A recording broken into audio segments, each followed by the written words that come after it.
this video, the focus will be on an APA style interpretation for the dependent samples t-test.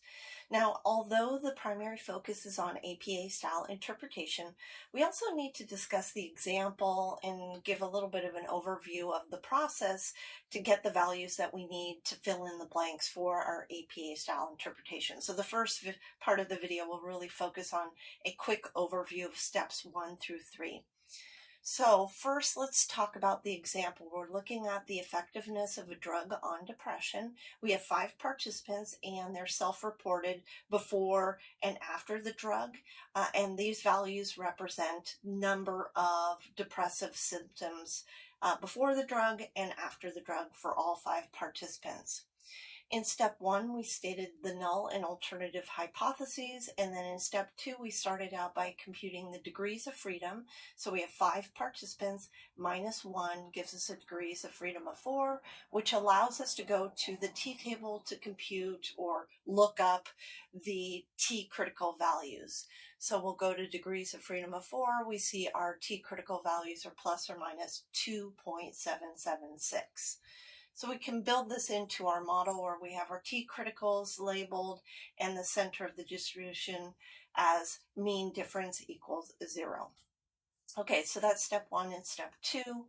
We move into step 3 by completing the sum of squared difference scores table. Here's our setup of the table, and here is our completed sum of squared difference scores table. So our mean difference is -2, and our sum of squares difference scores is 12. So then we move on to computing the standard deviation difference score, which is the square root of the sum squared difference score divided by the degrees of freedom. So that is the square root of 12 divided by 4 gives us 1.73. Then we can use that standard deviation difference score into our standard error difference score formula. So that's the standard deviation difference score divided by the square root of the sample size. That becomes 1.73 divided by the square root of 5. So our standard error difference score is 0.77. So we need that in order to compute our t observed. The t observed is using the mean difference score divided by the standard error difference score. So that's -2 divided by 0.77 gives us a t observed of -2.60. We can return to our model that we set up in step 2. We locate our t observed. It's not meeting the threshold. It hasn't exceeded -2.776. It's not in the rejection region, therefore we retain the null. Our results are not statistically significant. We construct our 95% confidence interval around the mean difference score. So that's -2, which is our mean difference, plus or minus our t-critical of 2.776 times our standard error difference score of 0.77. So first we multiply our t-critical by our standard error difference score, and then we can compute our lower bound estimate of -4.14 and our upper bound estimate of 0.14. So we can see in this range of values, 0 is included in this range of values, which we would expect when we retain the null hypothesis. Lastly, in step number 3, we compute our Cohen's d, which is our effect size. So we take our mean difference score of -2 divided by our standard deviation difference score of 1.73, and this gives us a Cohen's d of -1.16. So this falls in our large effect range. Okay, so that's a little bit of a summary of step 1 through 3.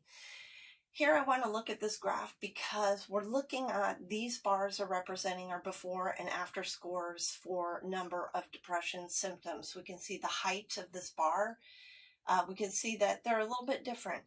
The height of the bar really represents the average depression scores for depression symptoms between before and after. So we can see that the before is a little bit higher than the after. And this is really helpful in sort of conceptualizing what we're doing in the first sentence of our interpretation. Let's go over the values that we need to fill in the blanks for our APA style interpretation for the dependent samples t-test. So first we need the mean difference score. We need the standard deviation difference score. We need the degrees of freedom, the t observed, and the 95% confidence interval around the mean difference. And then the last value we need is the Cohen's d. We'll also need the Cohen's d table to evaluate the size. We already determined it was large, but if we were doing this, in our work, we would need that. So here are the values that we computed for our example for this drug and its effectiveness on depression. So we have our mean difference score, standard deviation difference score, degrees of freedom, t observed, confidence interval, and Cohen's d. And our evaluation is that it's large. So let's go through how do we fill in the blanks of an APA style interpretation using these values.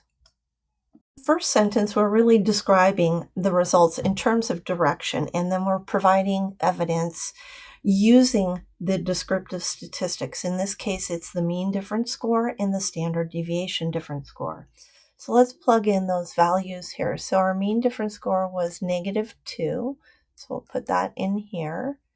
And our standard deviation difference score was -1.73, so that goes into that blank. And then what do we put into this blank here? This is an evaluation of the mean difference score. So we know the value is -2.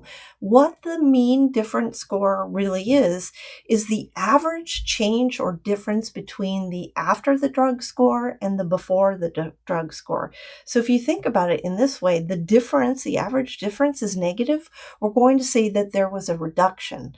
So we might put something in here like less depression or reduction. I'm just going to put in less because it's easier to put into this blank, but we could have easily used a reduction in depression symptoms after the new medication. So the next sentence is about the inferential statistics. And so let's just plug in the values that we know. So we know that our degrees of freedom are 4. The t observed, which comes right after, is -2.60. This is the one that we compute, right? This is considered our test statistic. And then the next thing that we want to put in this blank is it greater than or less than 0.05? Because we said that we retain the null hypothesis, our results are not statistically significant, our p-value is greater than 0.05. And then in this blank, we're going to put something like was not. So because our results were not statistically significant. And we're going to write in past tense. That's important because the results are based on something that happened previously to this report. Okay, so then the next is our confidence interval around the mean difference score. So we'll plug in our lower bound estimate, which was -4.14, and then our upper bound estimate was 0.14 positive.